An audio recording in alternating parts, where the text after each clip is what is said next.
Welcome back to Transaction Care. My name is Lillian Hernandez, but you can call me Lily. And we're talking about how to organize your real estate transaction file in this video. It's a good one.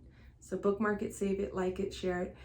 And this is for anyone working in real estate. You don't have to be a transaction coordinator. If you are a realtor or maybe you work in escrow, this is a good way to help you stay organized. So in the event you are in the office or out of the office, you have a way to easily access these items so nothing gets missed and nothing gets overdue and you don't want to get in trouble. So keeps you in check as well. But before we get into today's topic, are you subscribed? Go ahead and take some time out to hit that subscribe button. And if you are subscribed, go ahead and leave a comment and hit that thumbs up button so I know that people are here watching and engaging. And if you want to learn more about myself and my services, simply visit transactioncare.com. Everything lives there, as well as how to schedule a one-on-one with me for some coaching, okay? Because we are investing in this series of training videos to get you on the right track, to make sure you're good. But I also understand that sometimes maybe something is missing, or maybe you just want to go over things one-on-one with someone in the industry, or beyond just the step-by-step process of doing the work. You might have some mindset shifts that are creating roadblocks in your progress, or maybe that leap of faith is now turning into a leap of fear. And we need to just dismantle and disrupt and honestly just extract the things that are in your way so you can just go full speed ahead. Because I'll tell you this much, I crawled so you all can run. So with that said, let's talk about how to organize your files. Now, why is this important? Organizing your files is key to your flow of the day and decision fatigue in your just overall day-to-day balance and time management and just how you manage a transaction.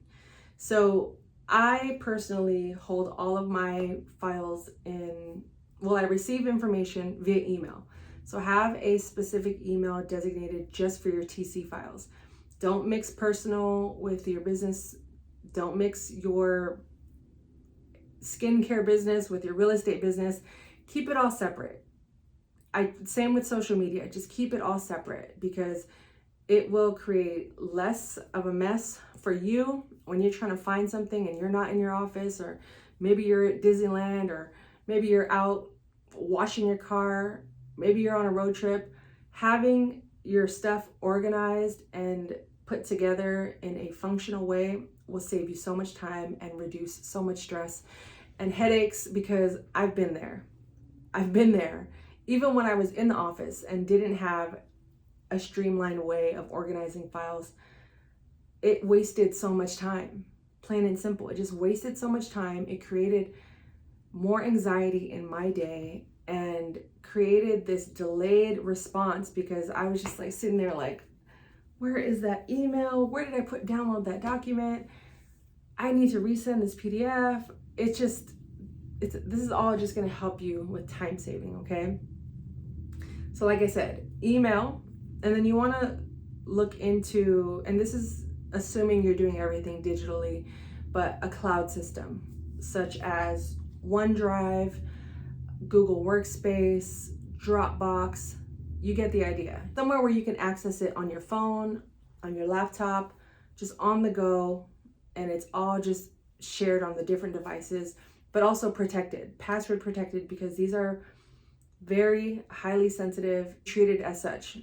The information of your clients, even the information of your realtors, you want to make sure you're using a protected platform that,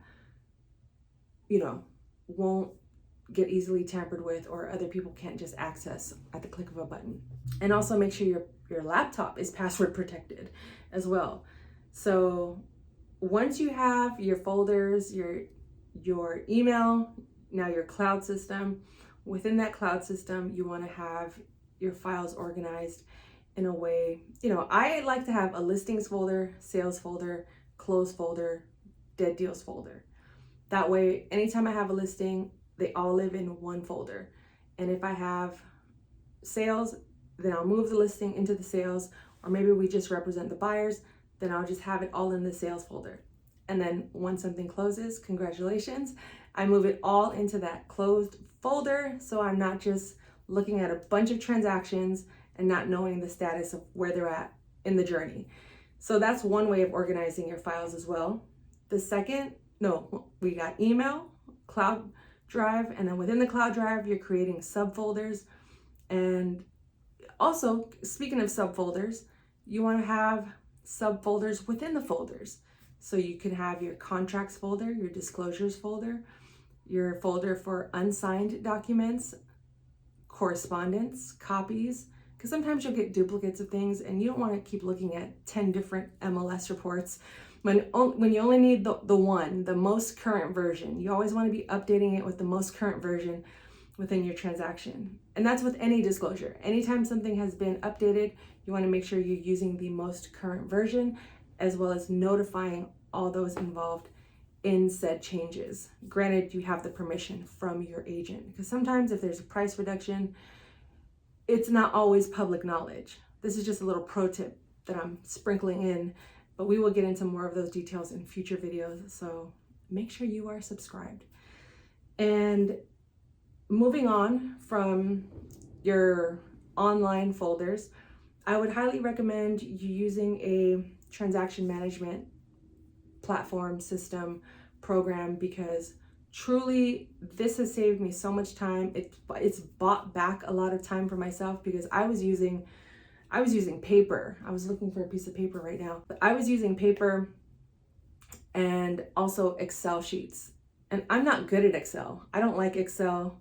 I don't understand Excel. I was never taught Excel. So I was just kind of winging it and just using templates that other TCs passed down to me. So once I was convinced finally by my coach to use a TC management platform, it made my job 10 times easier. So look into getting one for yourself as well, because this will help manage your actual listings and sales with different phases. You can color code, you could typically email within the platform, so you can have all like one concise area where you house and manage your files as well. I like to keep a separate folder as well, just in case that platform goes down, or like I said, I need to pull a document really quick, or maybe I need to go print it for some reason. I haven't had to print a document in forever, but I like to have both as well, because most TC platforms, to my knowledge, don't allow you to house paperwork. It's simply just an area for you to track the agenda, as well as your checklists, like buyer, seller, listing agent, buyer's agent needs to sign, as well as write notes and correspond via email. So just another way to keep that in check. And if you aren't sure how to pick a transaction management platform, go ahead and watch my video on the tips that I'm sharing on how to choose a real estate transaction platform, which I think would be very helpful, because you don't want to just throw money at the first platform and it isn't good enough for you, or it's not as user-friendly as you thought it would be. Everyone's different. Everyone's preferences are different. I just highly recommend you get one regardless. That's another key way of organizing your files as well. And then how I break down my file when it comes to how I see the checklist, how I put disclosure packages together, how I audit my files, is in these main sections. So we have our contracts, which is going to be like your listing agreement, your residential purchase agreement, or if it's a vacant land, commercial property, those contracts, and the contracts, that subsequent documents that are attached to those, like your agency relationship, any market conditions advisories, any wire fraud, electronic transfer advisories, possible representation, different disclosures that accompany and that are attached to said purchase agreements will all live in that category. And within contracts, I'll also put other items such as proof of funds, pre-approval letters, anything that is related to the contract will go in that one folder or in that one section. Then after that, we want to move on to our disclosures, which is the bulk of the packet and the documents that you'll be receiving, either seller signed, and eventually buyer signed as well, including their agents. But this will be your questionnaires. If you're in California, it's the transfer disclosure statement, seller property questionnaire, your statewide advisories, market conditions advisories, any other advisories or documents, disclosures and disclaimers that provide you more information that typically the seller will need to provide for the buyers to understand the property, the location a lot more clearer. So all of those will live in that section and or that folder. Then next we have our reports and inspections, which is pretty clear cut, but for those that are still unsure, that's where I would house my preliminary title report, perhaps a residential report for the county, as well as home inspections, pest, termite, roof inspections, sewer lateral, whatever is required for that particular city and or county and or state. Any type of inspections will live in that folder. Tank inspections, land inspections, etc., etc. So that will all live in that folder.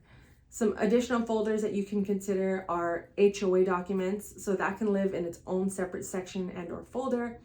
I'll talk about putting together disclosure packets in a different video because that's separate from how we organize our files on the back end and how we audit our files on the back end. And I want to give time to that as well in its own video. But if you do have questions about that, let me know in the comments. So now you have your contracts, your disclosures, your inspections/reports. Additional folders can be HOA documents, which are like your CC&Rs, minutes, budgets, financials, insurance, articles of incorporations, etc., etc. Those will all live in its own section.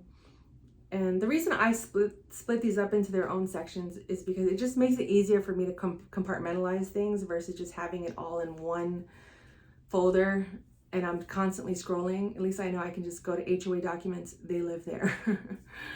Some additional subfolders can include like invoices, receipts that either need to be paid out of escrow or have already been paid and we just need to file them away for compliance, as well as deposit receipts. And like I said, anything that's outstanding or has been paid can live in that set folder. Other folders can include like a historical documents folder, which is when that client had previously sold their home, they may want to disclose, it's highly recommended and suggested they disclose and reshare the disclosure that they signed previously in their old transaction. So all of the historical documents can live in that folder, and it's important to keep those separate because they can look just like your new disclosures and you don't want to get any of those mixed up. You just really don't. Or cause any additional confusion. Then lastly, you can have like your correspondence and or copies folder where you can house duplicates or any email correspondence that you need to save and download if your brokerage is not using a platform where that is all housed digitally. Those are just some ways that you can organize your files to help you manage your time better, manage your business better, and manage your follow-up better. And if that has helped you, please let me know. Give it a try. If you still have questions about that, go ahead and schedule a one-on-one with me directly, or you can visit transactioncare.com to learn more about other resources I have on there, as well as joining my TC Community private membership platform, where I do additional trainings on these topics, and you also have access to me there one-on-one to answer and to ask any questions in a smaller environment that is built for people with the intentions of becoming transaction coordinators and doing this properly, efficiently, and organized, of course. So I hope this resonates with you and helps you in your journey. Let me know if you have any questions. Otherwise, stay tuned for the next video. We're just continuing on with this series of TC fundamentals, how-tos, trainings, and of course, do your own due diligence, do your own research. I'm not here to tell you how to do things to the T, but I'm just saying being organized helps, okay? So take it with a grain of salt, do your own research, and again, reach out if you have any questions. And until the next video, my name is Lillian Hernandez, but you can call me Lily, and this is Transaction Care. Care for yourself, care for your wealth, your time is worth it. Let's coordinate. Talk soon. And you know the drill. Go ahead and click on one of these other videos to learn more, as well as double tap my smiley face right there if you haven't already subscribed.